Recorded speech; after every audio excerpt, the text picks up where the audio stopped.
Start it off. Gangsta. Like, ask me a question. Glacius is here. Glacius is here. This video is how depression not only leads to suicide but continuously brings up suicidal thoughts. And I don't believe in consistently being depressed or sad at all. But I want to know your take on all of this. How do you feel about this?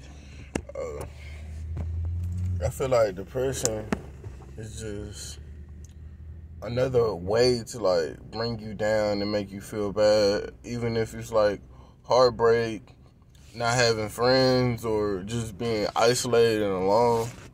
I feel like it's not healthy at all for your mental state, but I feel like there's multiple ways that you can come out of a depression.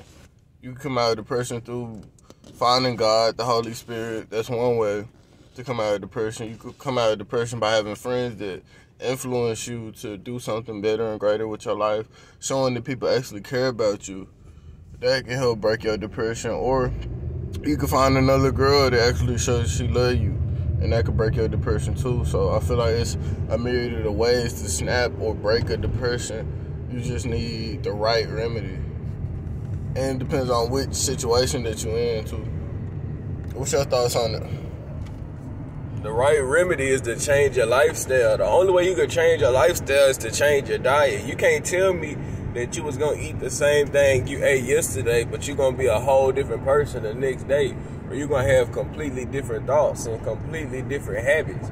It don't matter how young or how old you is, what you put in your body still affects it. The way you think, the way you act, how lethargic you are, if you feel like a zombie, or if you feel like God is inside of you. So your only way to break depression is self-love. You have to consistently give yourself more love than you could ever possibly imagine, because that was how you got here.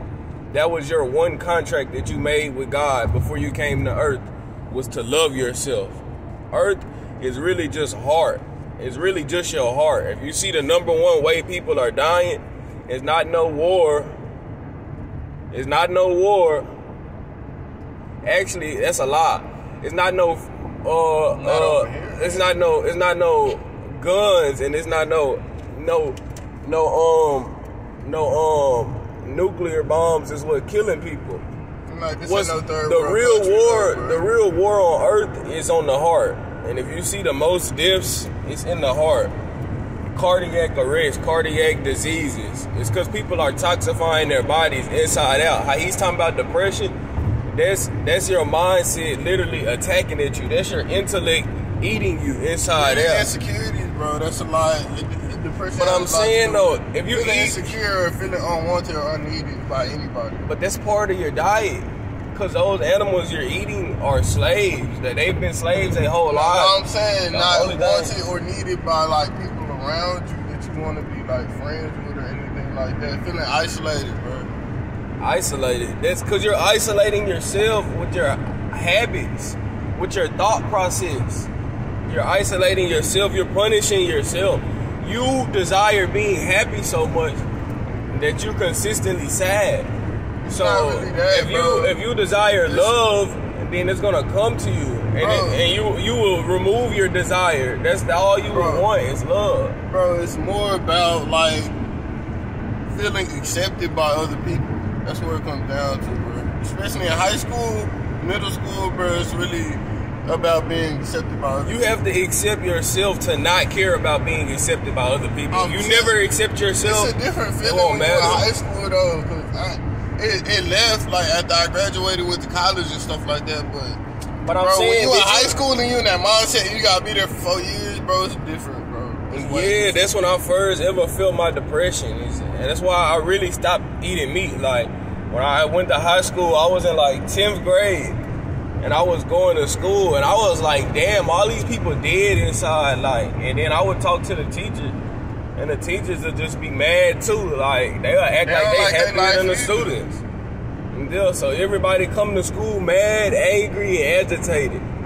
So I'm just trying to figure out what's really gonna get me closer to myself.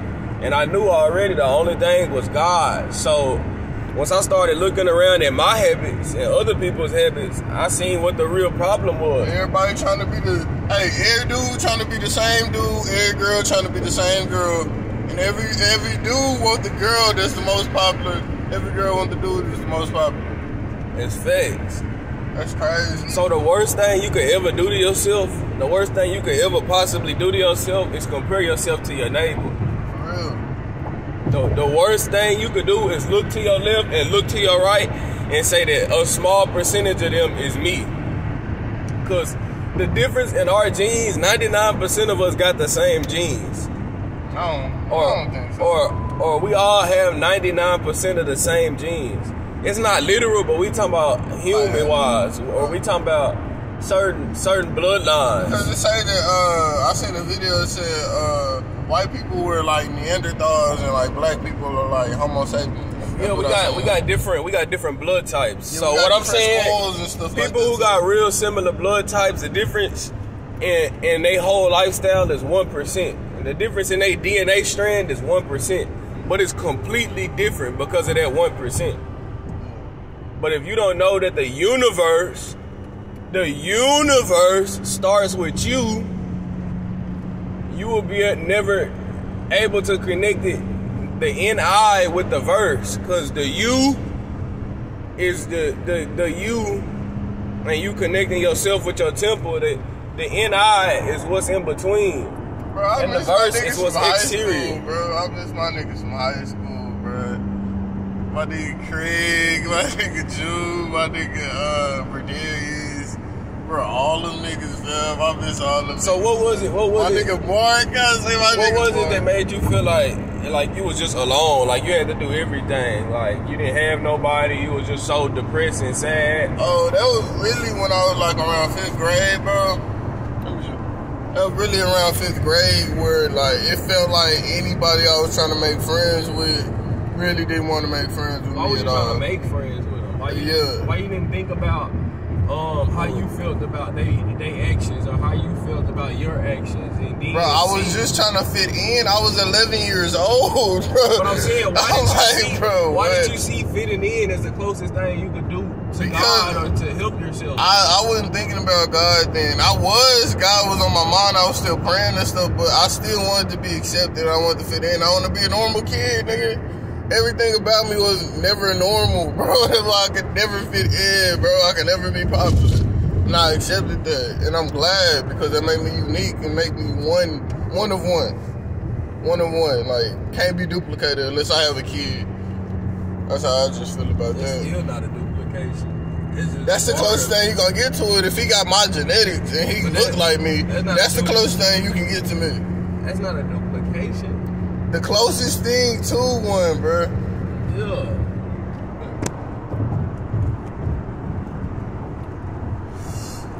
I ain't did my. Cause when your kid look like you, got your tendencies, act like you, bro. That little nigga like you, bro. Yeah. Half of his genetics came exactly from you, bro.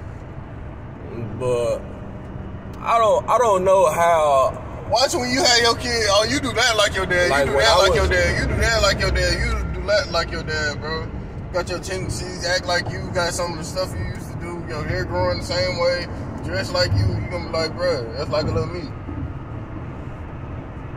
You gonna see when you have kids. Yeah, I'm not worried about none of that. I'm worried about these people out here eating meat and eating cancerous foods and thinking that they're gonna magically be healthy.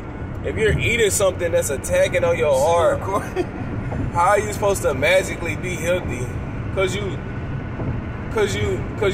took a couple of supplements. You think you're gonna be good? You think you're safe? Cause you took a couple of vitamins. You think you're safe? No, that food is cancerous. Literally, it's eating away at your heart and your mindset. Those animals are sick, sad, and depressed. You think you're gonna eat a sick, sad, and depressed animal and feel good about yourself? No, because you're becoming one with the animal. Water can't die. Let me say it again. Water cannot die. So no matter what you go through, or somebody you know or anything that contains water, it can't die. All you could do is make it transcend a little bit spiritually. And that's what you consider the death process, or the spirit leaving the body, or the soul leaving the body. But it's still parts of it that's still on this earth. So if the bacteria is surviving and it's spiritually ascended already or descended, you're still eating everything that stayed, which is the cancerous cells inside of the body. Because when you move on spiritually, and you kind of have to go back to God, or you kind of have to go back to your higher self, and to get somewhere, going back with your higher self, you can't do the same stuff. You can't even take nothing with you. So God is not gonna want all of that hatred and all of that allowance of hatred and allowance of not pure love. So all of the bacteria stays. Anything parasitic stays. The parasites is for the earth. The parasites can't do nothing up high. It's one big beast. We don't do nothing with parasites. We move with the beast. That beast, that's just the angel's little puppy. But for other people, that's a soul eater. It take your heart and it eats your heart. So if your heart is not light as a feather, it's no good for God. You're useless. You're not technically useless, because you're gonna become a servant. The fallen angels are the servants. The fallen angels are the protectors. Some of them are bad, but most of them are servants, protectors, and most of them they're servants, protectors, and they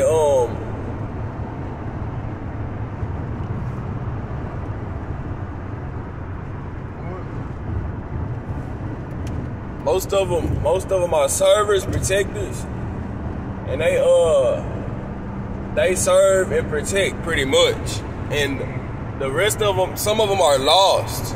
They call these not the lost ones, but they call these the roamers or the drifters or whatever. So the drifters or whatever, those are the lost ones. They run around and they have fun. They're stuck. They couldn't leave if they wanted to. The people, the fallen angels or the demons who have stayed alive or stayed on earth, a lot of them just paying off their debt. Karma is real. Karma is mad real. A lot of people gonna reincarnate right back on this bad boy, because they mistreated their last lives, and they mistreated the life they had up in heaven and spiritually. I'll be so mad I came back to this bad boy. Yes, reincarnation is real, so you got to get your heart aligned. You got to get aligned spiritually. These people that want to get reincarnated, though, that's weird, bro. This the lowest state of living ever. And you want to come back to this crap. It's funny. Yeah, they don't have nothing else. You got to realize, some people really be possessed. So you thinking you talking to them, no, that's just somebody who let a demon in, and they switch out their demons. Like, they already inside of you when you born. So if you go eat some more demons, they like, oh, he invited me in. Because that's the only way they could get in your mind. Or they could be in the air or something. They have to possess something that's alive. And before they possess it, they have to get approval. So if you have no morals, if you have no beliefs, if you have no foundation, if you have nothing to build off of, you're going to consistently let them in, because you don't know what it's doing to you. And before you know it, you be like, oh, I lost control. Because you thinking you giving your life to God, but you're not. You're giving your life to a drifter. You're giving your life to a punisher. And there's nothing wrong with that, but karma is real. You can free yourself, but it's going to be nearly impossible. You have to devote your life to it. It's highly possible, but you have to devote your life to it. That's why you got monks and different people who trying as hard as they can to change their lifestyle. Pretty much the 1% and 5% of America that's not born into riches and wealth, or people in India who breaking their back reading the Vedas and meditating and watching their diet, because the only way they can get in is if you let them in. But back to the depression thing. I don't understand how people get depressed. I don't know how people get depressed. I've been depressed before, but it was at such a small rate that I turned it around so fast that I didn't really get to feel what it felt like. Like, I know what sadness feels like. I know what emptiness feels like. I know what being left out feels like. But being depressed, I don't really know. Like, I've only felt it for such a small time. I'm not going to say that I'm scared of it. I just know that it was nothing that I wanted to live with consistently. Bro, being depressed is basically feeling like you're nothing. Feeling like you're worthless. Feeling like you're just letting time pass because you don't feel like you're of any value. It can be like you get in a depressed state, like